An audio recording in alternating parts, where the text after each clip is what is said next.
Okay, let's get into it. We're doing a deep dive today into something, well, something pretty foundational.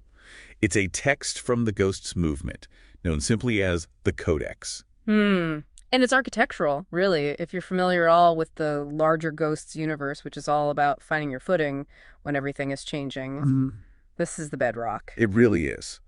And I think we have to get this one idea on the table right away because it's a profound shift. Go on. Most of the work we do on ourselves, it focuses on movement, on what changes, how we grow, the progress we make. Right, habits, moods, growth. Exactly. The Codex just flips that entirely. It zooms in on the parts of the human experience that simply do not move. And that's so challenging to our modern view. The sources we looked at really hammer this point home. The cultural assumption is if something difficult persists, It must be unresolved. it must be unresolved, it must be your fault, you haven't done the work, or you haven't found the right therapy. Yeah, you're just not trying hard enough. And the Codex just comes in and says, no, some things persist because they are structural. They aren't unfinished business. So its mission really is just to name those realities, the stuff that shapes your life before you even have the words for it. It offers what? Clarity? Not a cure? Clarity, not a fix. That's the perfect way to put it. And for a lot of people, that can be a huge relief. It lets you off the hook of thinking you have to change these immovable things. The sources are also really specific about how you're supposed to engage with this material. Yeah, I love this part. They say the text only asks for one thing: your attention. Just attention. Just attention, given slowly, with breaks. It specifically says not to try and apply it or turn it into an action plan. That feels almost impossible for us today, right? Yeah. Just look at it, but don't do anything with it. Why? Because the moment you try to apply it, you're trying to create movement again. You're turning it into a self-help strategy, and that completely misses the point. The whole exercise is to just witness the structure. To practice stable observation.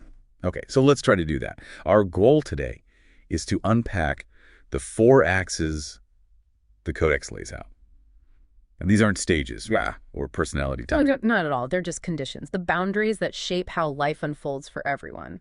Let's start with the first one, the unformed. The undeformed. This names everything in a person that, for whatever reason, never actually had the chance to take shape. And we need to be clear about what it isn't. It's not something you repressed. Exactly. It's not a wound either. A wound or a trauma implies that something was already formed, it was stable, and then it got damaged. So if it wasn't damaged, what was it? It was pure potential. A need, a sensitivity, a feeling that showed up before the world around you. Your parents, your environment had the ability to see it or give it structure. So like a child's inner world is just moving too fast for the adults to keep up. Precisely. And so that potential, it doesn't get held, it doesn't get structured, it just folds in on itself. It stays amorphous. That's a really powerful idea. It's not about malice then. It's just a matter of timing. It's structural timing. So how does this unformed stuff show up later in life? I mean, it must go somewhere. It shows up as a softness, a hesitation that seems way out of proportion to what's happening in the moment. Okay, give me an example. An adult might feel completely shattered by a very minor rejection at work, or they might hesitate for ages before asking for something they clearly need. From the outside, it can look like weakness or immaturity. I think we all know that feeling, that emotional reaction that's just Yeah. way too big for the situation. Why does it feel so chaotic when that part of you gets touched? Because it has no boundaries. When something touches the unformed, it just spreads. There's no internal container to hold it because a container was never built. That's why it feels so overwhelming. And this is where the Codex gets really tough and maybe frustrating for people who are used to therapeutic work. It says the unformed does not respond to insight.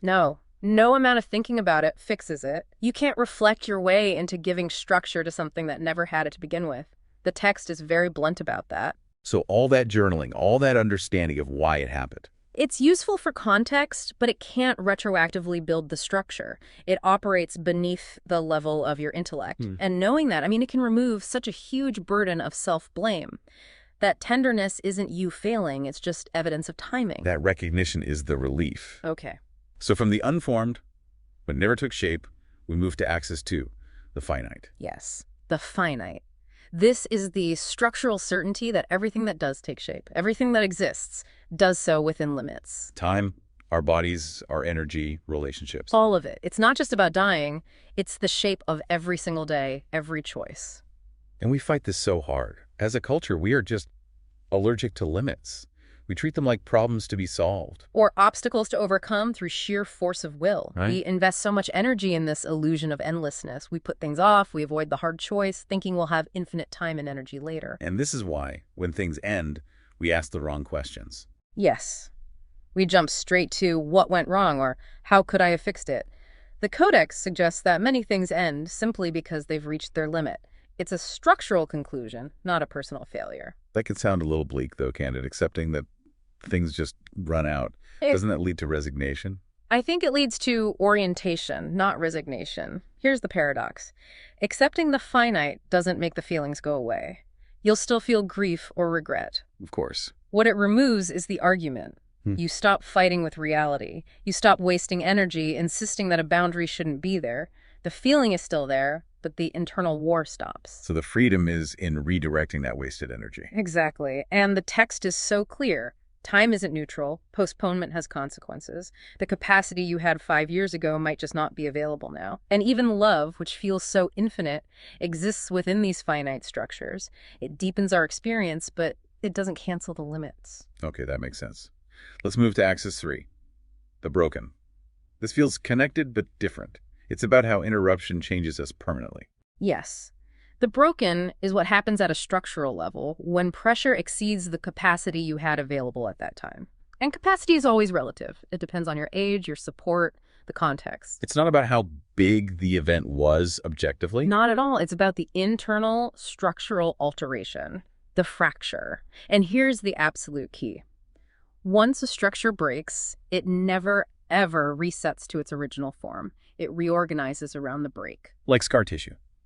That's a great analogy. Scar tissue is strong in a way. Maybe you develop incredible perception or you're highly vigilant, but it's also less flexible. It gets exhausted more easily. The structure just operates differently now. And this explains so much about why we have patterns that persist even when we, know better. Yes, you have all this insight, but the old reaction just kicks in automatically because the reaction is consistent with the altered structure. It's not about the surface situation anymore. Under pressure, the structure tightens in its new, reorganized way. Your insight is there, but the structural response comes first. But everything in our culture is telling us to repair ourselves, to get back to being seamless, to heal completely. That's the narrative. The Codex says, no, at a structural level, change builds on history. It doesn't erase it. And the cost of fighting that, of pretending you're not affected, is what the text calls the second layer of strain. The ongoing, exhausting labor of denying the effects, of trying to prove you're fine. That work, that performance is often more draining than the original break itself. So the relief here is just honesty. Admitting that an interruption changed you isn't a failure, it's just a structural fact. Exactly. Just stopping the pretense of being seamless. That's the real work. Wow. Okay, that leads us to the final axis, Axis 4, the lost. This one feels quieter, more elusive. It is, because it's about absence. The lost names everything that slipped away from your life without real closure. And it continues to shape you, even though it's gone. And you're not talking about a big, dramatic tragedy. No, that usually gets a narrative, a funeral, a story. This is the relationship that just thinned out over time. The version of yourself you grew out of. The possible future that just quietly vanished. There's no ceremony for that kind of loss. None. And because it's not dramatic, we often minimize it, which is a kind of second loss. We make the absence itself unspeakable. So how does this quiet loss make itself known? Through a deep, persistent longing that doesn't seem to have a clear object. It's a pull towards something you can't name. People often mistake it for restlessness or dissatisfaction with the present. So they search for something out in the world to fill it. They keep searching for a specific thing that can't be found because what they're feeling is the shape of an absence. We try to fix this by remembering, right? We go back in our minds trying to get some kind of closure. Why doesn't that work? Because, as the Codex says, the issue isn't recollection. It's availability. Available. Yeah. No amount of remembering can recreate access to something that is structurally gone. You can remember a childhood home in perfect detail, but if it's been torn down, the memory doesn't let you walk through the door again. So memory just confirms the absence. It doesn't fill it. That is the core realization. And recognition of that doesn't restore what was lost, but it provides this incredible relief of accuracy. It allows the absence to just be an absence, and it stops the frantic, painful search for something that no longer exists. Okay, so let's pull it all together. The 4 immovable axes. The unformed, what never took shape. the finite, that everything ends, Yeah. the broken, what was altered forever, Yeah. and the lost, what disappeared without a story. That's the architecture, and seeing it clearly, it corrects that huge misunderstanding we started with. It stops the internal argument that says if you still feel tender or limited or fragmented or longing, that you've somehow failed. You get permission to stop fighting your own structure. Yes. So the resolution here, it's not transformation, it's not repair. It's orientation. It's just learning to see where you are in the conditions you were actually in. And that provides a kind of stability that no promise of self-improvement ever could. And within the larger Ghost universe, this is essential for understanding what they call the dot. Right, that place of steady, non-reactive presence. Yeah. This structural knowledge is what keeps you from confusing awareness with a cure. The structure is still there. It's still visible. Even when you're present, it doesn't get dissolved by your insight. It just is, because the Codex promises accuracy, not wholeness. Exactly. Which brings us to a final thought for you to take with you. If recognizing these 4 axes doesn't remove the pain or the limitation, if the structure stays visible, as it has to, what quiet but durable freedom is gained by merely stopping the struggle against the fundamental architecture of your own existence? What happens when you substitute honesty for expectation?